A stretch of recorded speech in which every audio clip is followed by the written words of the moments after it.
So Nan, I'm actually going to have you go next. Absolutely. All right. Talofa. That's how you say hello in Samoan. And Samoa is where my memoir, Mango Rash, is set. Whether or not any of you have ever lived on a tropical island, like I did, I know you can relate to some of what I write about in Mango Rash, and that's being a teenager, right? Raise your hand if you remember being 16. Well, yes, don't we all? I know I do, because that's when my dad got this crazy idea of moving our family from Oklahoma to American Samoa, 6,000 miles away in the middle of the South Pacific. And that's how I found myself trying to navigate adolescence. At the same time, I was trying to come to terms with living in this very different place where people ate fried sea worms. Ugh. And flush toilets was still kind of a novelty. At the same time, Samoa itself was going through some big changes. There was a major modernization campaign underway, and swarms of Americans like us were being brought in to upgrade education, healthcare, and just about every other aspect of island life. Lots of changes all around. And so Mango Rash is about learning to deal with change and coming to terms with impermanence, both of which are themes that seem particularly relevant right now. And it's also about how in the midst of all that change, I drew strength and learned valuable lessons from a culture that was so different from my own. And so to give you a little bit more of a taste of Mango Rash, I'd like to read just a short excerpt from the first chapter.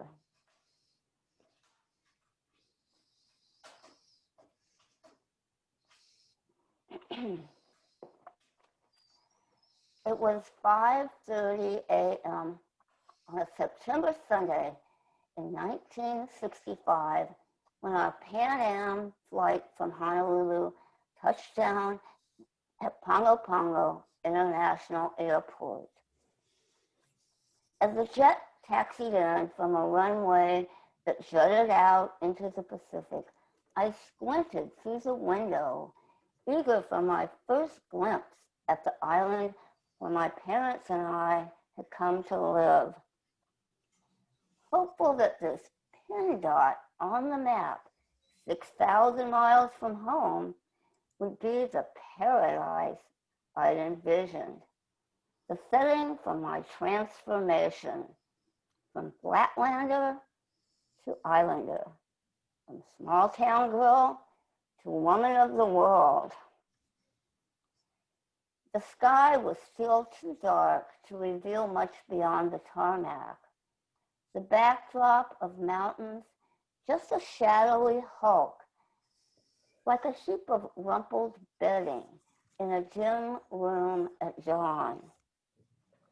I could make out one low-slung, modern-looking building with lava rock walls. It had to be terminal, yet why did it look so deserted? Our flight had been full. Planes from Hawaii came only once a week. And surely most of the passengers expected friends or family members to meet them. Where were they? And wasn't someone supposed to meet us? As the plane rolled toward the terminal, another structure came into view. Oval-shaped and about the size of a large living room, it had no walls, just a high, rounded roof supported around its perimeter by poles that sat on a raised platform. I knew what it was.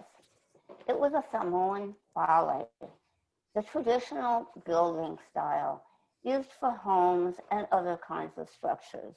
But in the pictures I'd seen, pales were small and spare. This one was jam-packed with people, really big people.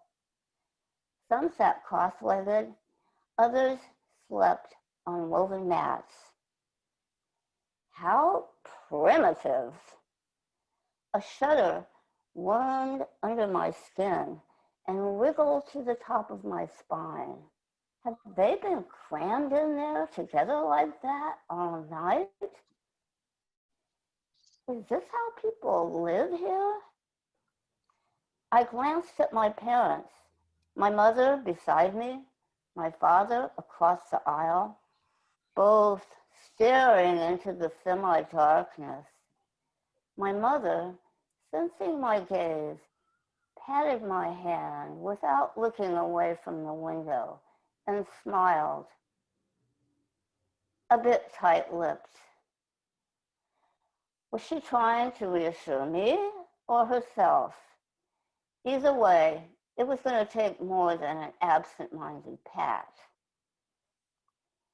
When the plane came to rest and the engines stopped whining, the people in the folly rolled up their mats and moved toward the airfield, bordered by a chain-link fence. Barefoot or wearing rubber flip-flops, they strolled toward the plane as if they were taking a morning walk down a beach, not bustling toward an airport gate, taking their time. A flight attendant swung open a door near the cockpit, and I followed my parents down the crowded aisle, my sky blue Pan Am flight bag bumping against my hip, and excitement thrumming my anxiety into submission. Our adventure was beginning. Our adventure. And after living all my years in Stillwater, Oklahoma, I was more than ready for a taste of something exotic. I'd always thought of myself as an adventurer, even if I'd never had a true adventure. I had adventure potential.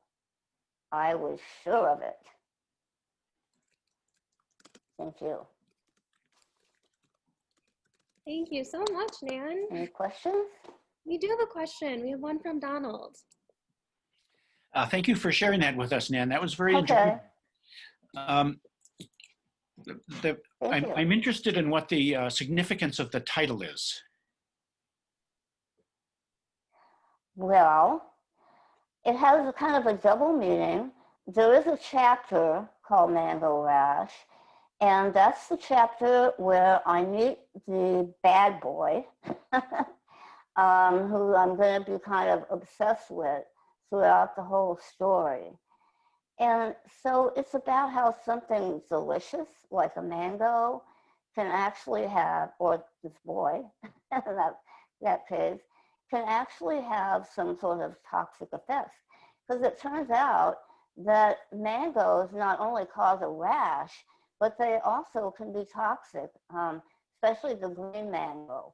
So it's about, you know, how you deal with these tempting things.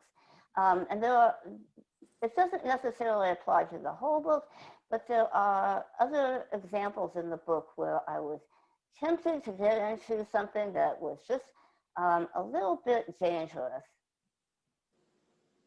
Okay. Thanks for the question. Sure. A good question. Anyone else have questions? Yeah, Emily. Hi. Nan, I wanted to ask you, Hi. I was 16, about the same time you were, and I don't remember nearly as much about my life then as you do. It's all those incredible details. So I'm curious about how you do remember that, and if you have time to talk about how you will transition from writing a memoir to a novel, where the memoir is what you lived and the novel is just what's in your head, and how that's all going to work together. Good question, Emily. Believe it or not, I didn't make it all up. It really happened. I kept diaries while I was in Samoa, and that was very helpful. It was, a teenage girl's very obsessive diary. So you write down every single thing that anybody said to you, and every place you went, and everything you did. But the most helpful were letters that I wrote to my best friend back home, and she kept them. And about maybe 20 or 30 years ago, she gave them all back to me. And at the time, I thought, I didn't even really want to read them. I thought they were going to be so stupid. And they kind of were, it was kind of a lot of teenage obsessive stuff. But they turned out to be very valuable when I decided to write the memoir, because they were such an insight into not only what I did and all the events, but what I was thinking and how I was interpreting things and how I was reacting to different people. So that was very helpful. And then I just used a lot of memory prompts, like music from the time, because you know how it is when you play music from when you were a teenager, you feel like you're right back there.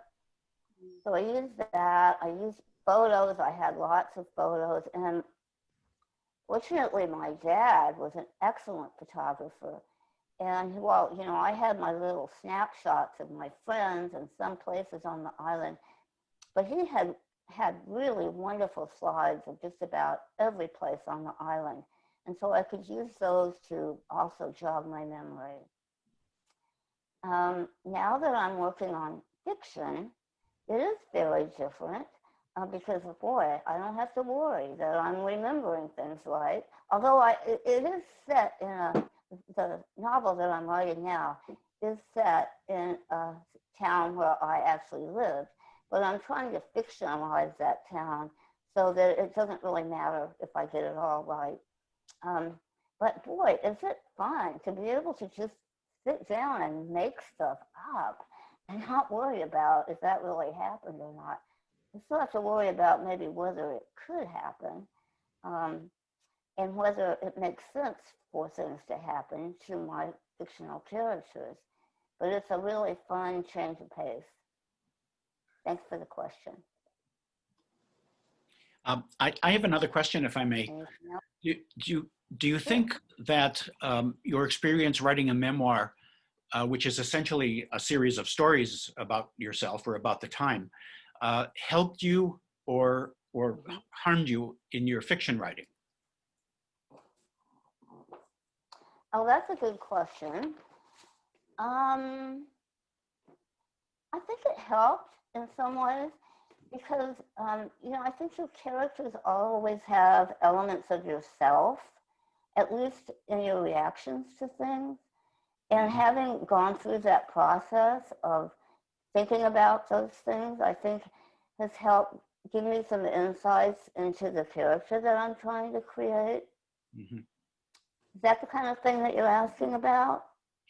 Yeah, and it sounds like your memoir is so well remembered that it seems like you could transfer that sense of place and sense of activity to the novel and be able to flesh Mm-hmm. out the novel as well as you have fleshed out the plane ride, for example.